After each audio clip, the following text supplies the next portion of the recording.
నమస్కారం ఫ్రెండ్స్. రామ్తా విజ్ఞానం, దివ్య సంపద, వివి రమణ. రామ్తా అంటే ఎవరు? రామ్తా విజ్ఞానం మన విజ్ఞానం, మన నవ విజ్ఞానం, మానవ విజ్ఞానం, మన నవ్య విజ్ఞానం. విజ్ఞానం అనేది మతానికి, ఒక పద్ధతికి, ఒక కట్టుబాట్లకి సంబంధించినది కాదు. ఆధ్యాత్మిక ఆత్మశాస్త్రం. మానవ జాతి ముందు ఉన్నటువంటి ఏకైక మార్గం ఆధ్యాత్మికత. తన గురించి తాను తెలుసుకోవడం, 10 మంది గురించి తెలుసుకోవడం, విశ్వం గురించి తెలుసుకోవడం. రామ్తా ఒక ఆధ్యాత్మిక నాయకుడు మరియు బోధకుడు. జెడ్ నైట్ అని కూడా పిలుస్తారు. ఈయన ఒక ప్రత్యేకమైన ఆలోచన పద్ధతిని మరియు జ్ఞానాన్ని అందించడానికి పేరు పొందారు. మానవుడు దైవంగా మారిన పరమాత్మ స్వరూపుడు రామ్తా.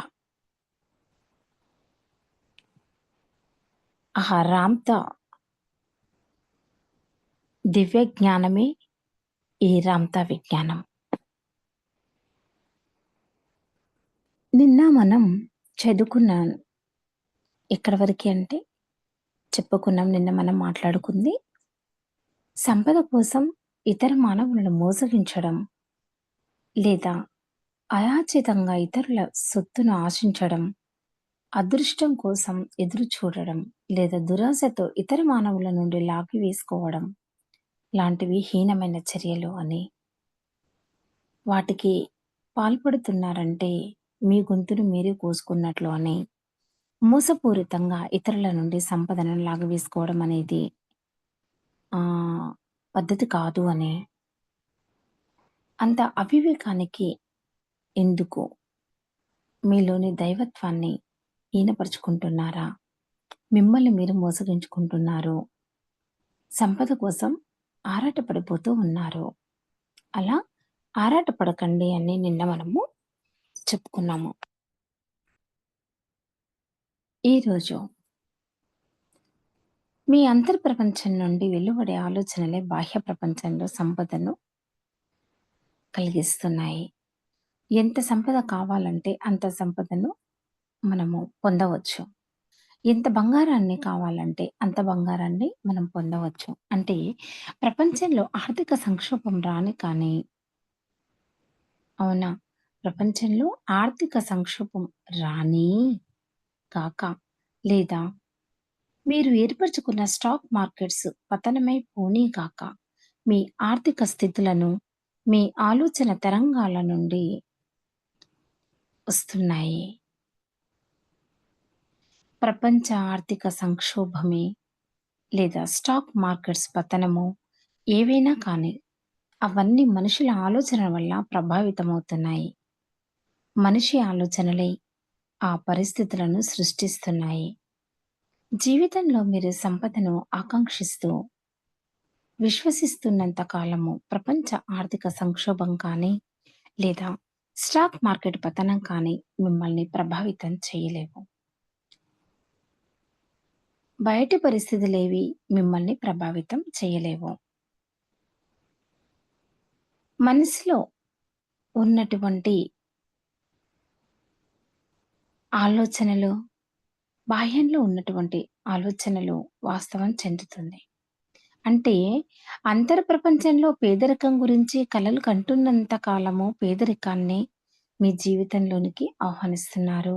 అంటే ఆలోచనలో కూడా, కలలో కూడా నువ్వు శ్రీమంతుడివి కాదు, నేను బాగా డబ్బున్నవాడిని అనుకోవట్లేదు. పేదవాడిని, పేదవాడిని, పేదవాడిని అని అనుకుంటున్నారు. అందుకే కలలో కూడా మీరు డబ్బు ఉన్నవాడినని అనుకోవడం లేదు. అంతర్ప్రపంచంలో సంపద గురించి కలలు కంటున్నంత కాలము సంపదను మీ జీవితంలోకి ఆకర్షిస్తారు. అవునా? ఎప్పుడు చూసినా మనం అంటూ ఉంటారు కదా! ఊరికే ఎందుకు నెగెటివ్‌గా ఆలోచిస్తున్నావు అని. అంటే కల్లో కూడా నెగెటివ్‌గా ఆలోచనలేనా? అందుకే కలలు కనడం కూడా ఎక్కువగా ఎందుకు ఆలోచించకూడదు? గొప్ప డబ్బున్నవాడిగా ఎందుకు ఆలోచించకూడదు అని అంటున్నారు. వంచకులైన రాజకీయ నాయకులు, మిడిమిడి జ్ఞానం గల మత ప్రచారకులు మిమ్మల్ని మోసం చేస్తూ వచ్చారు. సంపద అనేది ఆధ్యాత్మిక పురోగతికి పెద్ద అడ్డంకి అని మిమ్మల్ని ప్రభావితం చేసి తప్పుదోవ పట్టించారు. సంపదను తిరస్కరించే వాళ్ళు దైవత్వాన్ని కూడా తిరస్కరిస్తున్నట్లు లెక్క. ఈ సృష్టిలో అంతా దైవమయమే, అంతా బ్రహ్మమయమే అయినప్పుడు సంపద మటుకు దైవమయం ఎందుకు కాకుండా పోతుంది? మనిషికి ఆధ్యాత్మిక జ్ఞాన విస్తరణ తక్కువగా ఉంటున్నప్పుడు లోభం, దురాశ, అభద్రత, భయాందోళనలు ఆవహిస్తాయి. ఈ స్థితిలో సంపదను అపక్రమ రీతిలో వినియోగిస్తాడు. మనిషికి ఆధ్యాత్మిక జ్ఞానం విస్తారంగా ఉంటున్నప్పుడు లోభం, దురాశ, అభద్రత, భయాందోళనలు మటుమాయమైపోతాయి. ఆ స్థితిలో సంపదను సద్వినియోగం చేయడం జరుగుతుంది. ఇప్పుడు అర్థమైందా? ఆధ్యాత్మిక శాస్త్రం ఎంత అత్యంత ఆవశ్యకమైనదో, ఎంత అవసరమైనదో. ఈ సృష్టిలో మంచి చెడు అనేవి లేవు. అంతా బ్రహ్మమయమే. అన్నింటినీ ప్రేమించాలి. అందరినీ ప్రేమించాలి. ప్రేమతో చూడాలి. అంతా సృష్టి అయినప్పుడు ద్వేషించడానికి ఇంకేముంది? బంగారం ఎక్కడి నుండి వచ్చింది? ఆ దైవత్వం నుండి కాదా? సంపద ఎక్కడి నుండి వచ్చింది? ఆ దైవత్వం నుండి కాదా? దేనిని తిరస్కరిస్తారు? దేనిని ద్వేషిస్తారు? ఈ సృష్టి సమస్తము దైవత్వంతో నిండి ఉన్నప్పుడు దేనిని ద్వేషిస్తారు?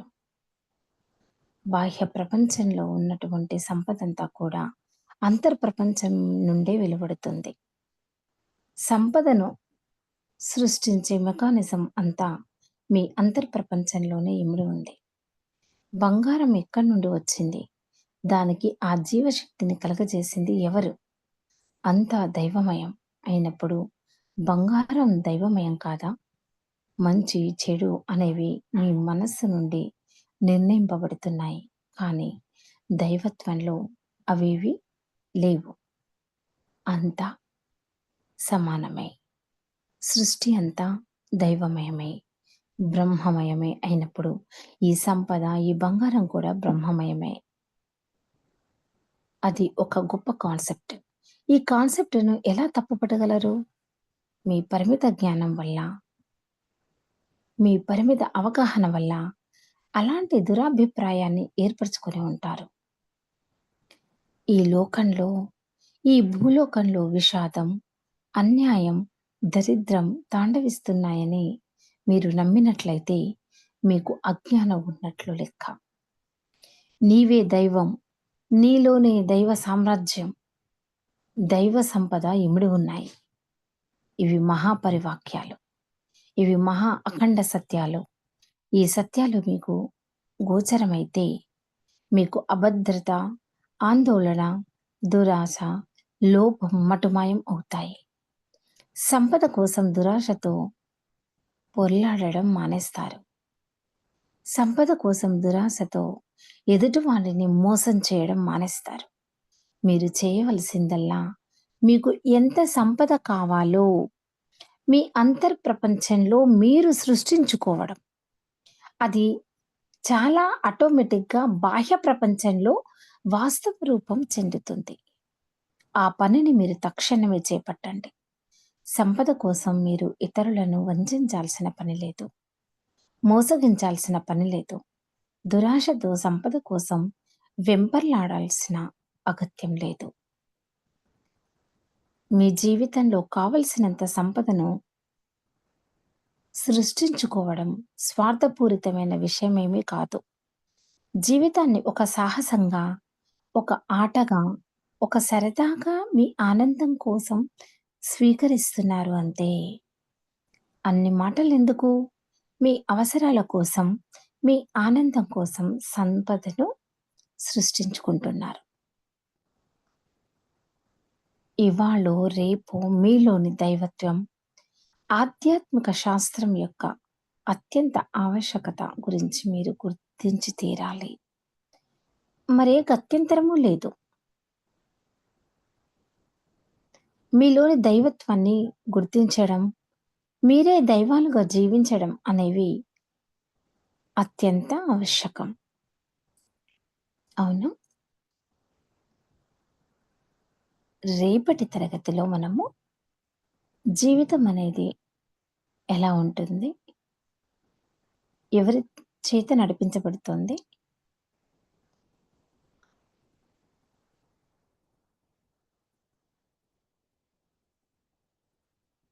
ఆనందం కోసం, స్వేచ్ఛ కోసం మరియు ఎంత బంగారం కావాలి?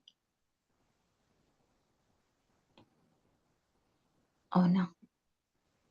రేపటి తరగతిలో మనం చెప్పుకుందాము. అంతవరకి నమస్తే.